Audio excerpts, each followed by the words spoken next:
testing for the fire pump field acceptance testings regarding the performance and the maintenance issue of the fire protection system. So we have three different methods to do testing of the fire pump. The first one, we have the test header, we have the flow meter, and we have the closed loop metering device. I will go quickly to the next page so we can see the different figures for that. The first one you can see here, we have the hose outlet. Uh, the hose outlet connecting directly from the discharge side of the fire pump, and it is located outside the boundary wall, so that at this location we can discharge the water to the atmosphere and measure the pressure of the fire protection system. We can measure the pitot tube pressure ratings.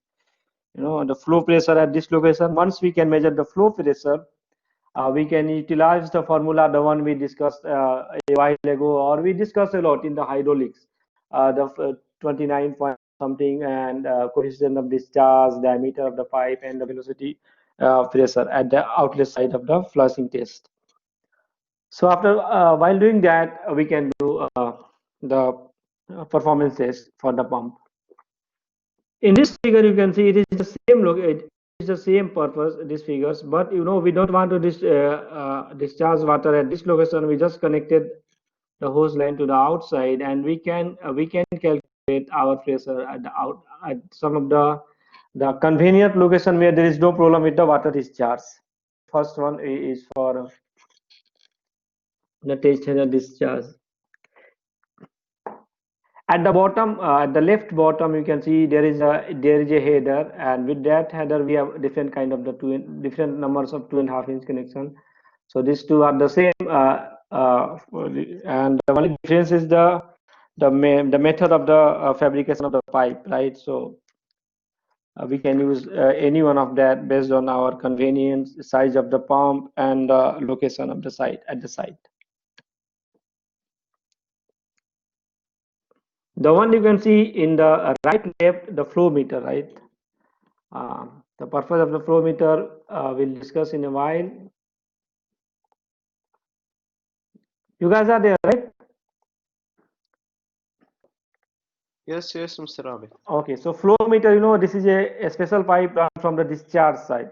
If the water is discharging after the pump, we just connect a pipe outside of the discharge line, and then we are taking those discharge line back to the water supply or to some other acceptable discharge point, right? And inside that we have flow meters. I will just show you those. I'll just show you those arrangements in the previous session we discussed, I think.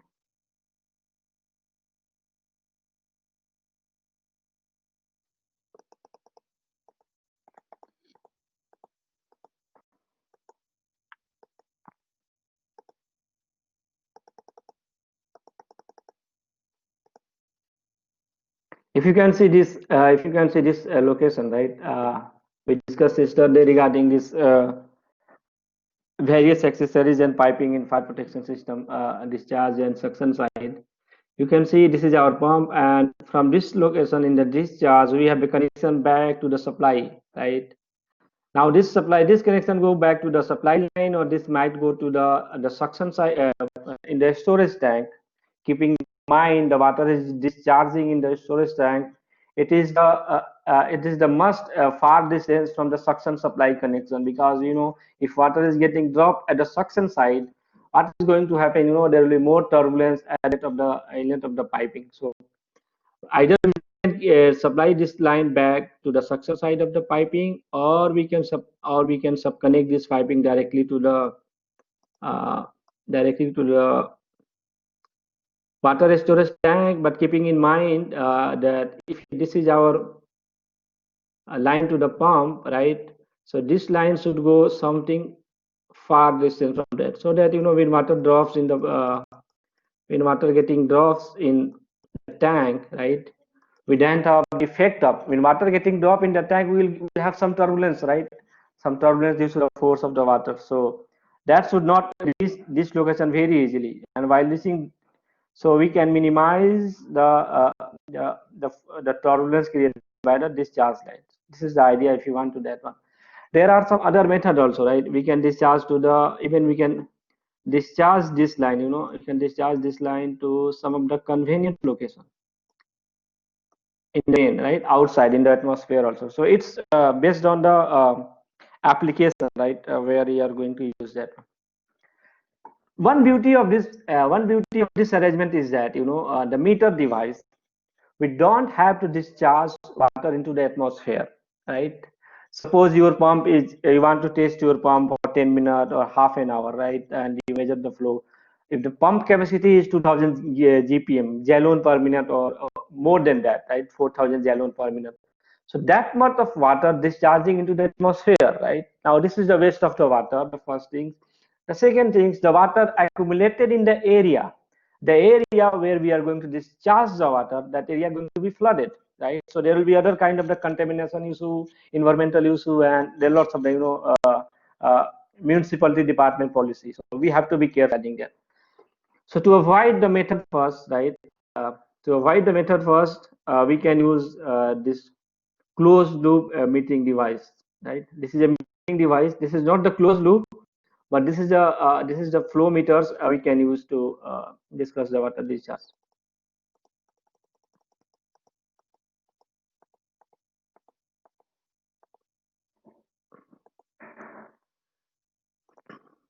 Now this is the flow meters, right? This is a digital flow meter, right? When water flowing from the discharge side and going back to the other side of the discharge line. With the velocity and the flow pressure will be measured through this hose line, and based on that, we can measure what is the velocity, pressure, and what is the flow and GPM. All we can see in this device. So we discussed two methods. The first one, we have the hose valve, either this one or this one or this one. And second one, the one we discussed a while ago in the previous slide, flow meters. And we have the third method, right? We call this closed loop metering device. Closed loop metering device is a little bit different than the previous two devices, right? Here also we are using the same flow meters, right? But what is the idea regarding the closed loop metering device is that we are not discharging the water directly to the suction, right? This method and the method uh, there is the head and this one is a closed loop metering device. This is the similar. This arrangement is similar to the previous method, which means method 2. But the idea is that while we are doing the pump performance test for this arrangement, right, the pump discharge going directly to the suction is not the same way as we are going in method 2.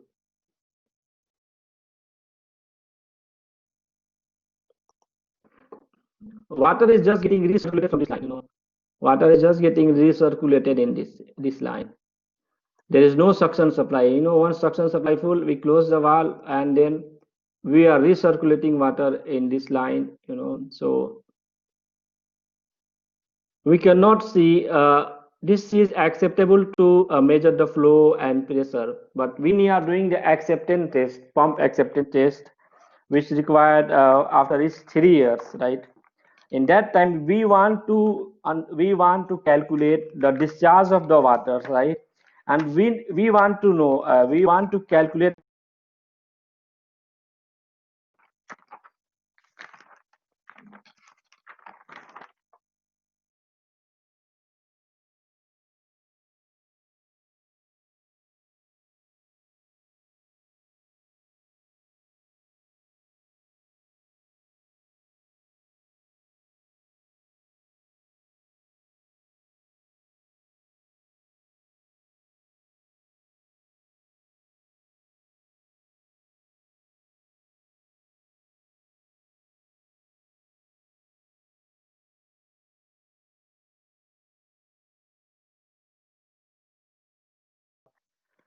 for doing the pump test, right? for doing the pump test, the 3 years acceptance test, right? 3 years acceptance test. We must discharge the water either to the outside into the atmosphere or to the suction side or to the pump supply line, to the suction side of the thing, discharge. What is the after is 3 years is that we want to ensure that the performance of the pump, that it is working, the pump, our pump is working at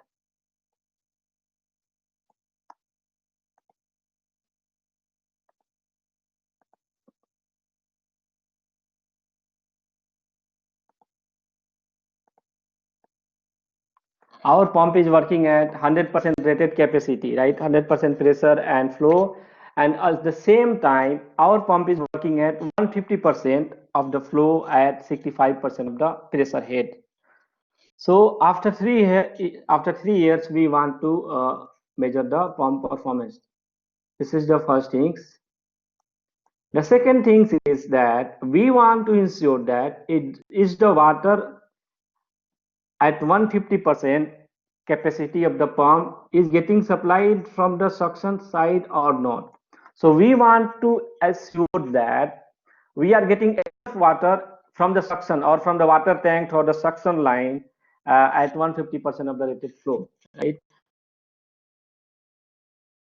After 5 years or 10 years, the suction piping may be getting obstructed due to some corrosion or some of the material coming inside the suction piping, which is obstructing, or maybe we are getting leakage in the suction piping, or there is more pressure losses. We are not getting enough water as we design at 150%. Right. So we have three methods.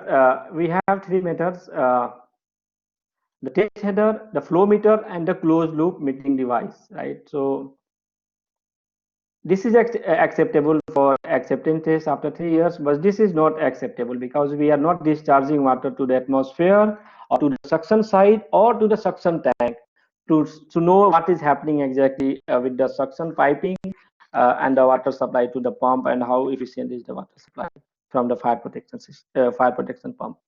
So is that clear for you guys, or you need more explanation regarding it? If you have any questions, you can ask. I hope you guys are able to hear my voice. There is no connection lost. Yeah, Mr. Rabi, I just lost connection and came back, but just to make sure that I get the point. Now, Okay. the first method, which is the test header, that we Yeah. would discharge the water to the atmosphere and measure the flow by the bucket tube or whatever. Yeah. Exactly. Okay, the flow meter, what exactly is the difference then? We will just return it to the tank or what? Yeah. In the flow meter, the water from the discharge side going back to the suction supply. Again, it will come to the suction supply, or it will go to the suction tank, or if you want, you can drain the water also outside. Right? There are three options. And it is acceptable in every year. Yeah, it is acceptable. We don't want to lose water, and there is problem with discharging water in closely packed situation. We can directly supply this to suction tank or to the header, suction header. There is no problem with that. Clear for me. And but the last one, the third one, closed loop meeting, we don't have any option for the discharging of water. So this is not acceptable for 3 years test. The 3 years test happening for the acceptance of the pump. We want to know the supply of the water to the system. This is the point. Clear for me then.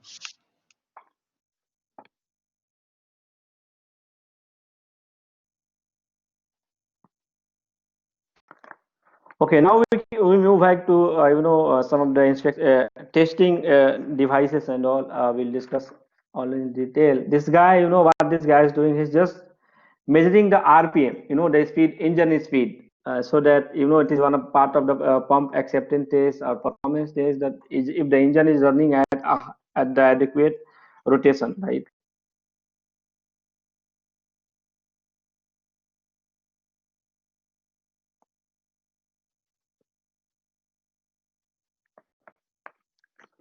Now there is this question I have taken from Fire Protection Handbook, NFPA. Why NFPA 20 recommend that test instrument be calibrated? Exactly, all the testing equipment should be calibrated, because time to time the accuracy of testing devices will go away. So if there is a pressure relief valve that need to be calibrated after 1 year, and if there is a pressure gas, all things should be calibrated as per inspection, testing and maintenance guidelines of NFPA 20 or NFPA 20, inspection, testing and maintenance of fire protection system.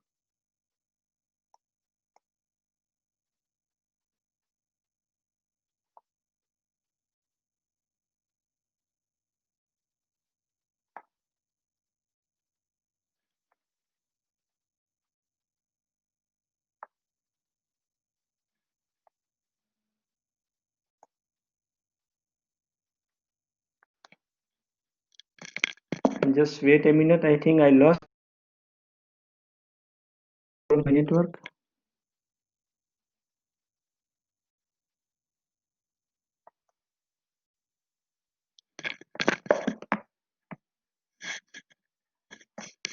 Okay.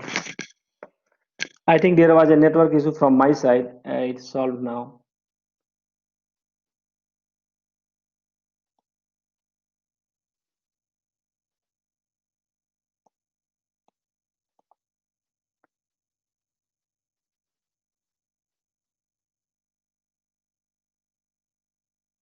So now we come to the pressure maintenance pump. We discussed a lot regarding the jockey pump, right? And we came to the pressure maintenance pump again. We know that when there is a water-based fire protection system, or even the piping, any piping, there must be some leakage, right? There is some leakage in the fire protection system or any plumbing or utilities work, and that leakage we have to be fulfilled by jockey pump, right? And this jockey pump will prevent the main pump for being started for minor leaks again and again, which is not good for the jockey pump.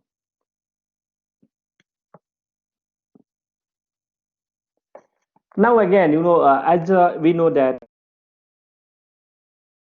diesel pump or electrical pump, those should be listed and approved by FM Global or UL listing agency, UL or any kind of the insurance agency in the UK and all those parts of the world. But jockey pump is not a the purpose of the jockey pump is not the life safety or the fire protection. The purpose of the jockey pump is only just to maintain the pressure in the system within some range. Just 10 psi drop in the system, it will maintain that one. So this jockey pump need not to be listed. No listing required for the jockey pump. So if there is no listing required for the jockey pump, we don't want any listing requirement for the all the control valves and other pressure devices and all within the frame of the jockey pump, because this is not the life safety pump. It is the purpose of this one is the only maintenance of the system. So my question to you guys,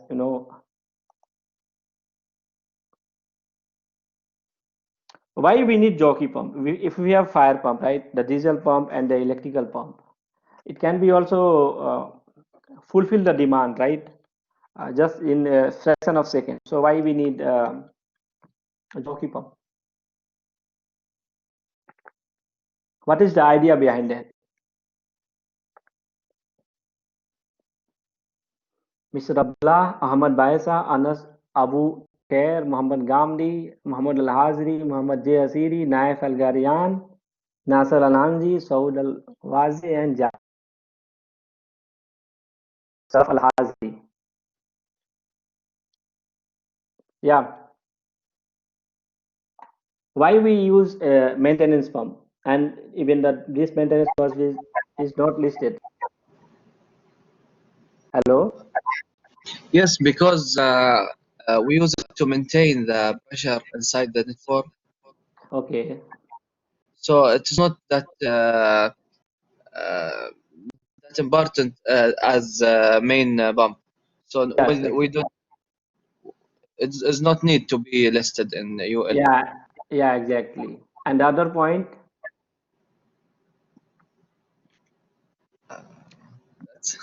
That's That's it. The other point is that we know the big electrical pump and diesel pump required some of the mechanical device, the bearing, impellers, and all kind of the shaft, rotary equipment, everything on the mechanically aligned. Now for a small leakage, the pump is getting on and off continuously. You can see in 1 month and one year how much time it is getting activated. So this is not the purpose of the main pump, right?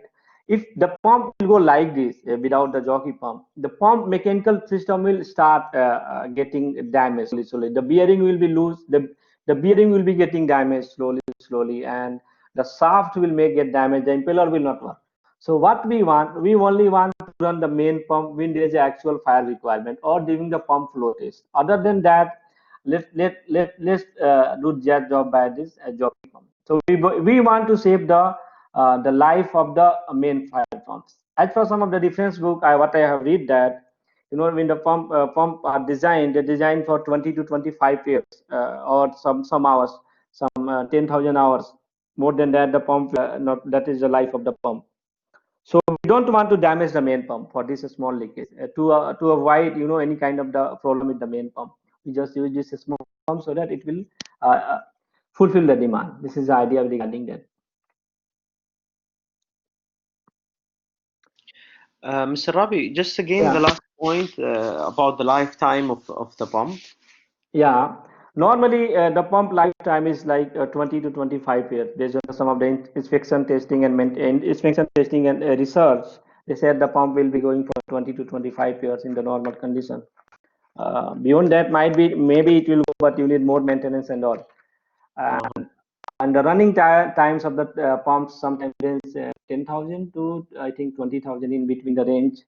So if there is a leakage in the system, which of course daily you can find in your plant or in your facilities, the pump will start again and again full days, right, for a small leakage. So that pump will get damaged, right? So we need a small pump like a jockey pump who can maintain the pump. Clear.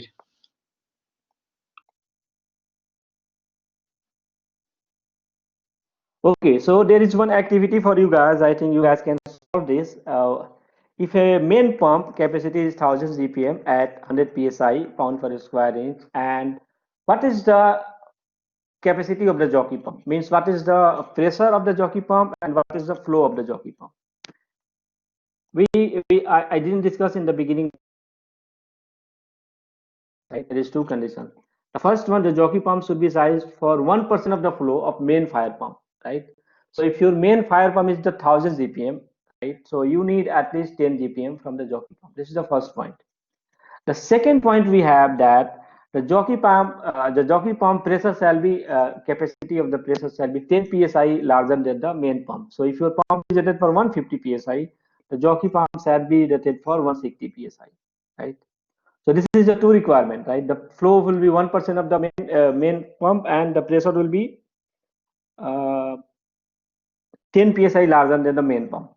So now this 1% is only for underground fire water networks most of the time. And there is other criteria also that is discussed in NFPA handbook, which I want to bring here in the mind that. If a pump supplying water to a sprinkler system, right?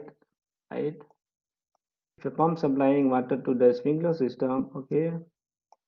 So that pump shall be sized based on the flow, the flow of the jockey, the capacity of the jockey pump shall be equal to the flow of the sprinkler system, or below that one, not more than that, right? You got the point. I will explain that one. How much discharge we are of 5.6 K factor. Discuss a lot regarding the K factor.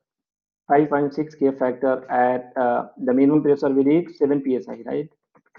So at this much, if you do calculation, let's say this is finger giving us 15 GPM, right? So our capacity of the jockey pump shall be 15 GPM or below 15 GPM, not more than 50 GPM, right? Because what is the problem with the oversizing the jockey pump, right? If you oversizing the jockey pump, let's say for the 50 GPM, right? So what will happen when there is an actual fire, right? When there is an actual fire, more than one sprinkler will activate, and this jockey pump will try to discharge the water in one of the system, and maybe the pressure is not going below 10 psi, which need for, right? The pressure is below 10 psi need for a starting of the main pump. What will happen in that time? The fire will start to grow, and then the when third sprinkler of the in the third sprinkler of the fire sprinkler system break, there must not be any, there must not be enough flow in GPM and the pressure. So by this time, when the main pump is start, it is very difficult to control the fire or extinguish the fire for in the sprinkler system. So I just said, if you want to size the flow capacity of the jockey pump, keep in mind underground fire water networks, we shall go for 1%. And for the sprinkler system and all those kind of systems, we need at least the discharge from a single sprinkler, not more than that. So we can go to the activity quickly so that we can calculate this one. So I want you guys to just comment.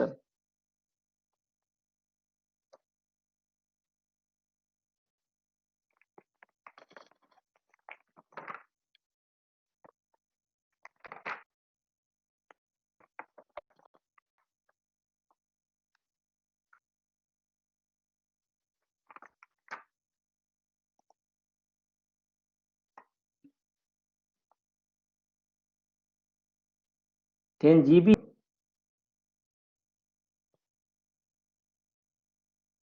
Okay, 10 GPM.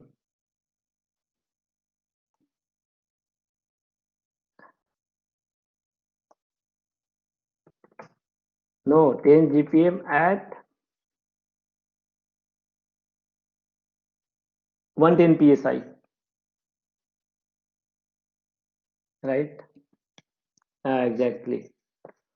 Just this is the rule of thumb for charging jockey pump for your fire protection system.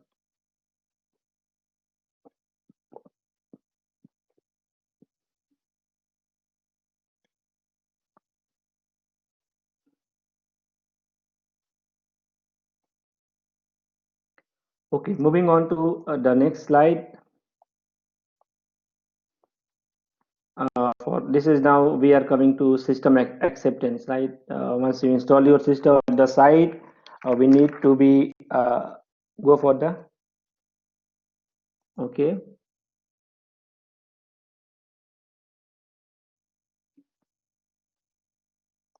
Yeah, I'm here at the answer.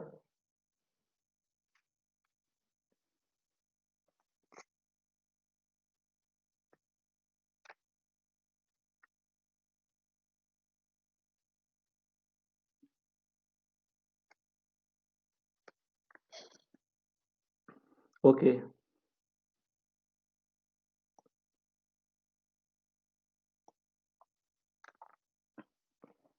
Now we came to the acceptance testing, right? While doing acceptance testing at the site, the testing shall be witnessed by a fire protection contractor, the authorities having jurisdiction, the pump manufacturer guy, the pump manufacturer salesperson, and the consultant who approved the drawing, the fire protection consultant. All those persons shall come to the site, and they will be able to witness the pump performance test and the acceptance test for the final putting the system into the service. So what they will do, at the site, who should be required, right? The manufacturing representative, the owner of the conductor, the ASA must be present, and the certified curve test. Now, what is a certified curve test? The one we discussed in previously, and it will come again in a while. We'll discuss that one.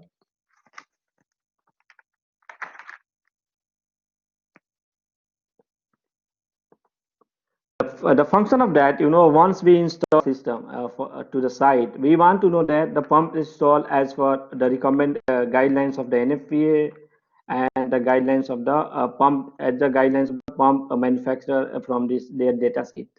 We want to know that if the pump is installed properly to get us 100% flow, 100% pressure at exact condition, and the pump shall also provide 150% of the rated capacity at 65% of the pressure.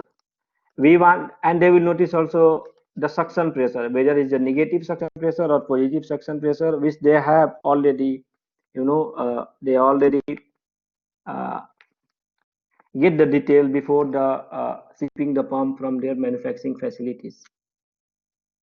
They will operate the pump at various capacities at various conditions to see the things, the flow, pressure, RPM, the vibration, everything they will be witnessing at the acceptance test of the pump. So what are the methods? As I was in the beginning, they will measure the shutoff pressure, 100% flow and 150% flow. What is the shutoff? That when there is no flow and the pump shutoff head shall not be more than 140% of the rated capacity, right? And they will record all the data and they will put that into a graph, right? They will put that graph, and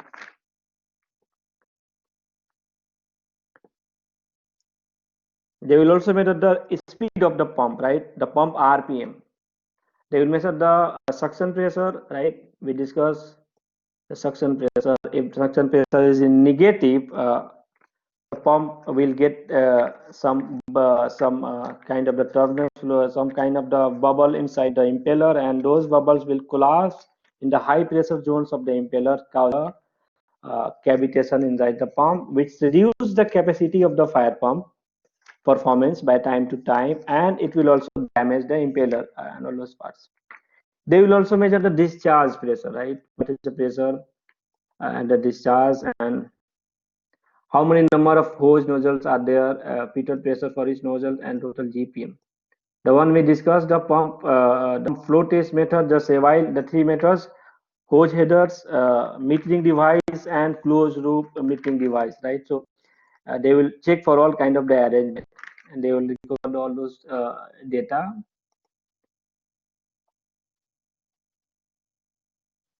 So there is a question now. If any of you guys are from the maintenance department, the question is that what happens if overheating occurs during the acceptance test, right? What is the reason for the overheating?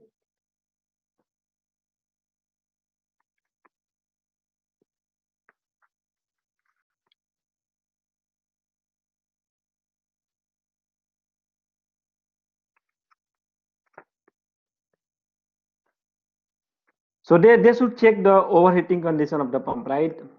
They will measure the temperature of the pump for some durations. If there is no overheating during the acceptance test, the test should be stopped until the program is remade, right? Once the program is remade, SS should be shell for a 1 hour duration without overheating.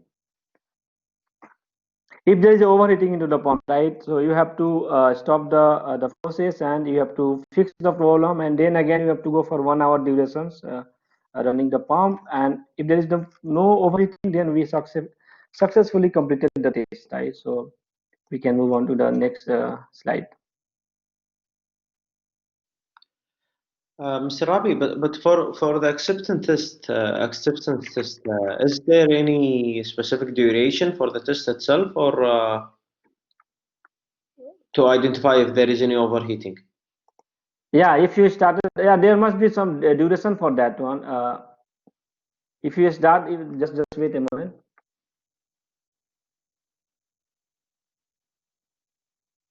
No, what is the acceptance testing? Your pump should be run for 10 minutes, and your if it is an electrical pump, and your pump should be run for 30 minutes if it is a diesel pump, right? So for these two pump in that duration, like 10 minutes and 30 minutes, there is no overheating, then it's okay. We can go on. This is the limit. If there is overheating in that time, then you have to run your pump for 1 hour to see if there is any heating in the pump. Then you have to solve the problem. This is the idea behind that. We have to run our pump to get 1% flow at 65%, 100% pressure and flow, and the churn capacity. During that time, that is 10 minutes for the electrical pump and 30 minutes for the diesel pump. If you are getting any kind of the heatings, we should stop the procedure, and we have to check for the problem. Once we solve the problem, then we have to run for 1 hour to get the successfully result. And for that 1 hour, if there is nothing, no overheating, then we can go for the other test. This is the idea. Okay. Yes, clear now. So now there is another question that if NFP 20 require pump to flow at 150% of rated capacity during test. Yes, it's required. We should run our pump performance test at 150% of the rated capacity if it can complete without creating a dangerous low suction pressure, right? Now we discussed previously low suction pressure, right? What is the idea? What is the meaning of that? You know what they said here. I'll just go to the blackboard, okay? What is the meaning of that at 150% to make things easy? Suppose this is your fire, okay, and this is our supply line, okay, and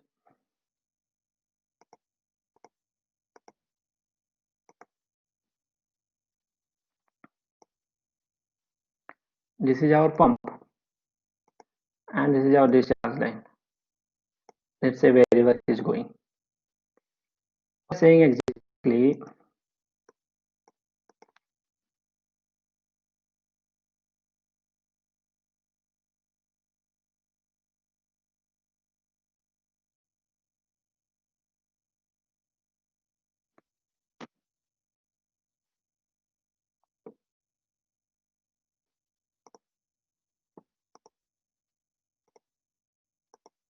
The idea is that wind of pump we must do the acceptance test at 150% of the rated capacity. If we don't get any negative suction, right?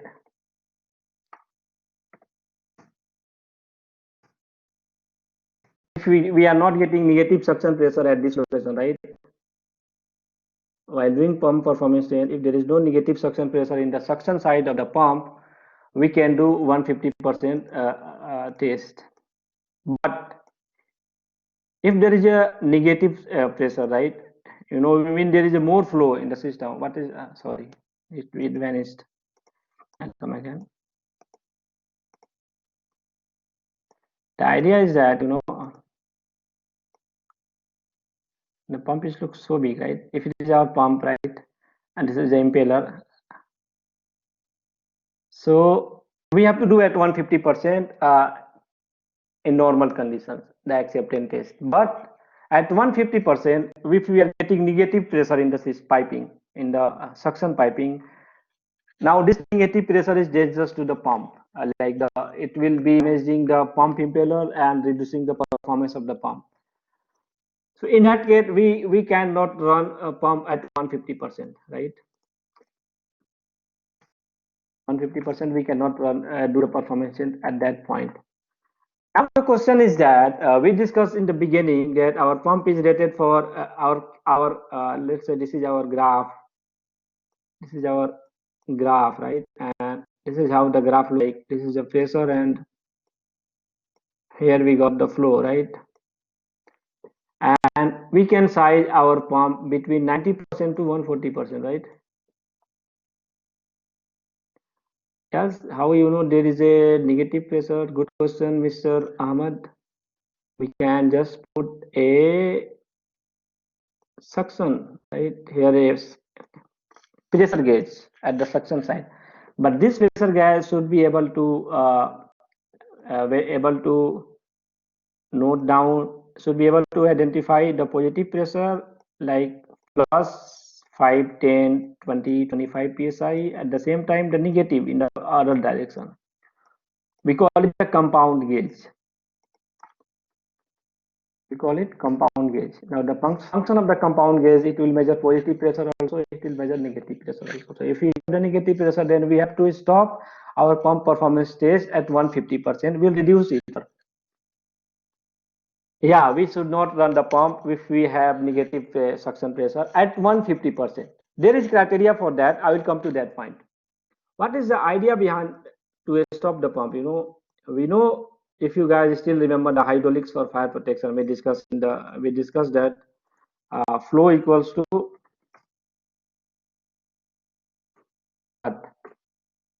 area of the pipe into velocity, right? So if we have higher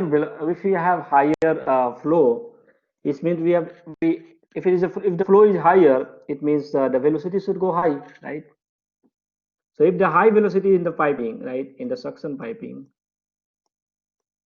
we'll get turbulence.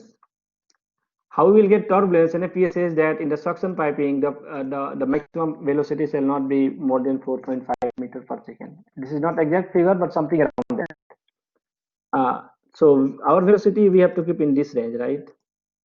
Our velocity we have to keep in this range, and the pipe is already selected. And at that time, if we are getting negative suction pressure, then we are not going to run our pump performance at 150%. We are going to run our pump performance at 100%, right? This is the one case. And what about this? Suppose there is another topic, one other point that your demand, right? Your demand is, let's say, 1000 GPM at 70 psi. Okay. And to meet this demand, you select a pump of 850 GPM, right? 850 GPM at 100 psi. Now, sorry.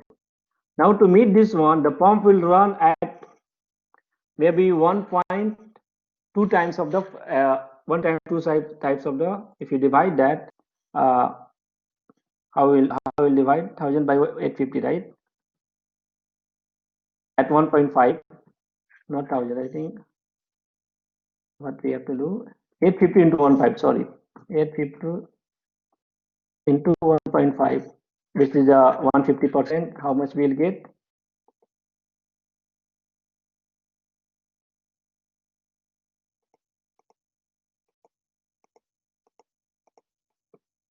1275, right? 1275 GPM. So this 850 GPM, if it's running at 150%, then it is giving us 1275. But our requirement is 1000 GPM, right? So now we have to look, at, let's say, at 125% of the pump flow, right? The maximum is 150%, right? The minimum is, go anything between 90% to the 140% of the flow. At 125%, if we are not getting any negative suction pressure, right? Because the flow got reduced, not that much, we can go with that one. The idea is that, if there is a pump, you selected a pump, right? Let's say to the round figure, you selected a pump for 1000 GPM pump, which you want to supply 1400 GPM, right? 1400 GPM demand. So your deluge, right? Your deluge one need 1400 GPM at let's say at 25 psi, and you selected your pump at 1000 GPM at 120 psi. So if your pump running at 1.5 or 1.4, then we'll get only this flow. So if at this flow we are not getting negative suction pressure, then it is okay. But if at this flow we are getting negative suction pressure, then this fire pump is obsolete for this requirement, because the fire pump is not enough to supply the demand on the fire protection system. Did you guys got the idea, or I will explain with some other example?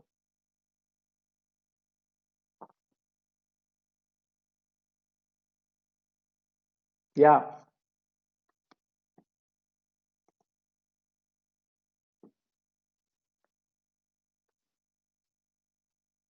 Hello.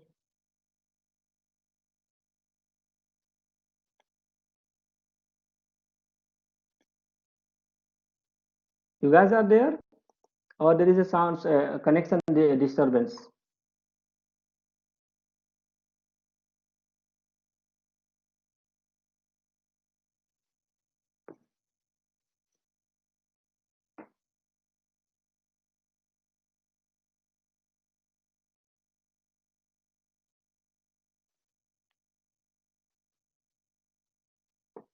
Can anyone reply for this query which I have asked? Everyone got it, right? But no one is speaking. It's okay.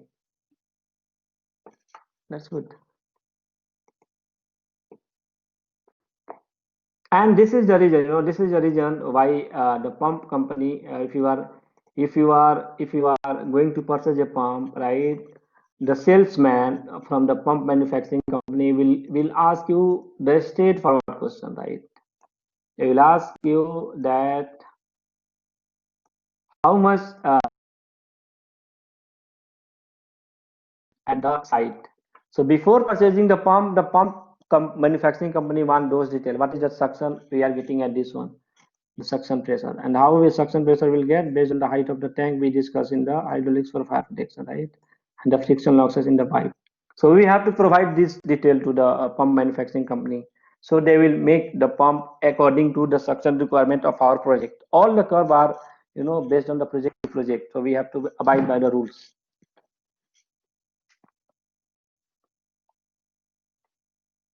Because in the beginning, if you are not getting enough suction pressure for this pump, what we can do, we might increase the height of the tank to get enough pressure, or we might we might put the pump at this location, right, at the bottom, so that we can get enough suction pressure. So this can be possible in the initial phase of the project, because we are still planning and everything is going on without any construction. We can overcome this situation. But once you purchase the pump and you already completed your suction, your tank storage and everything, and then you calculation that my pump is not able to provide this much pressure, then there will be problem with that. So you should be careful regarding that. And again, we are going to discuss all those issues in our fire protection design course, because that course also include the fire pump selection, curve interpretation for project to get. We'll get a more clear idea in our that module, maybe after 3 weeks or 4 weeks from now.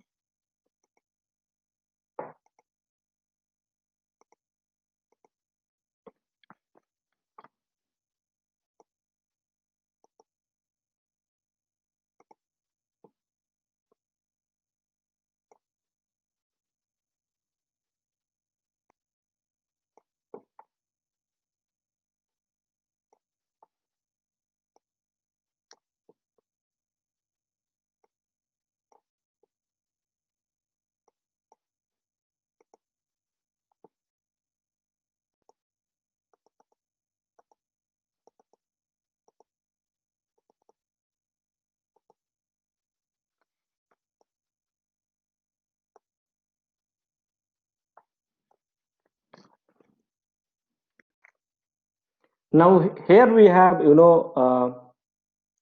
here we have the curve for the pump performance test. The one you can see at the top, right? This is the fire pump performance curve. Means the pump performance curve when you is from the factory side. When you purchase the pump, they will give you this performance curve. And when you set up your pump, and when you are measuring your flow again, this is the one which you are doing at the side, right? So if you can see, our capacity, the pump is rated at 1000 GPM and 70 psi, but at the side the pump is going to 999 GPM and 64 psi, right? And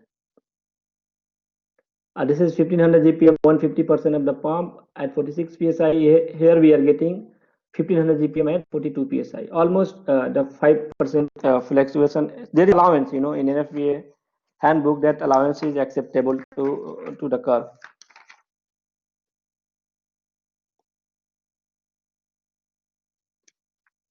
While doing acceptance, the minimum run time to be 1 hour. We have to do the load test, phase reversible, 6 start automatically and manually. Mr. Rabi? Yeah.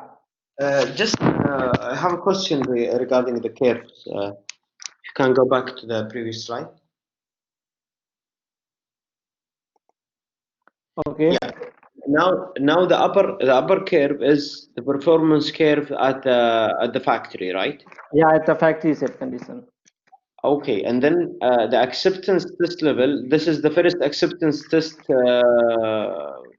during the acceptance of the pump at the site, right? Yeah, exactly.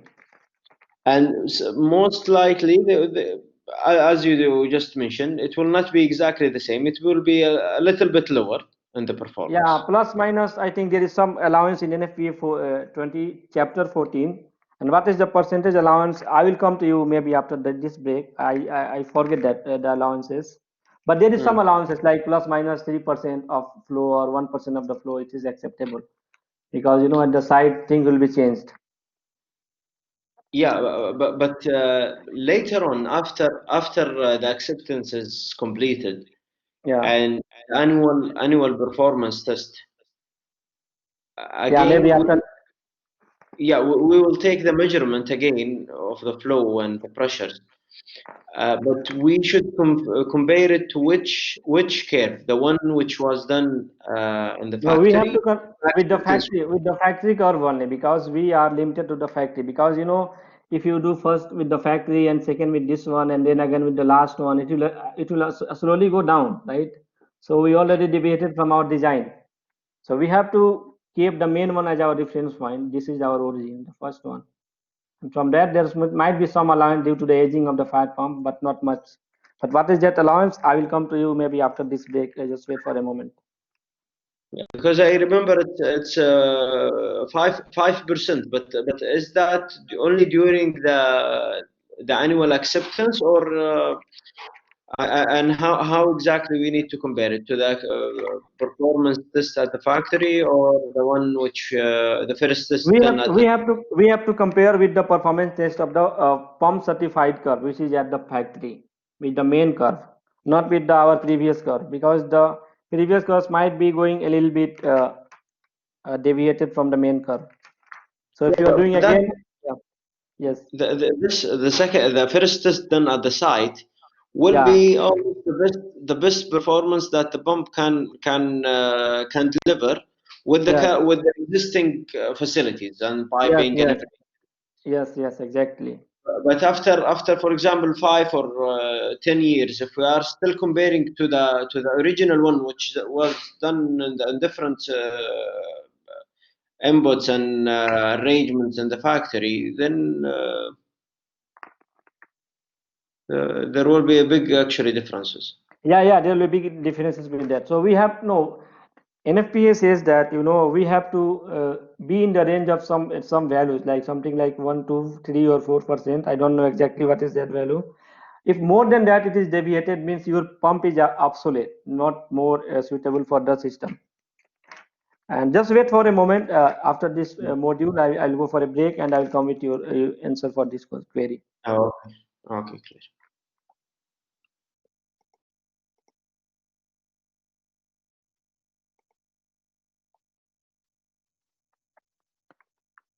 So for the inspection of the fire protection system, we have to inspect the fire protection system as per NFPA 25, chapter 8. We have to know the inspection, the condition of the pump, electrical system condition, diesel engine system condition, the fuel availability at the site, the temperature in the pump room, ventilation condition, leakage if there is in the piping or the valves, the isolation at the suction side and discharge side if it is in the correct position as per the design, and then it is a performance test, engine generator test, automatic transfer switch. Now what is the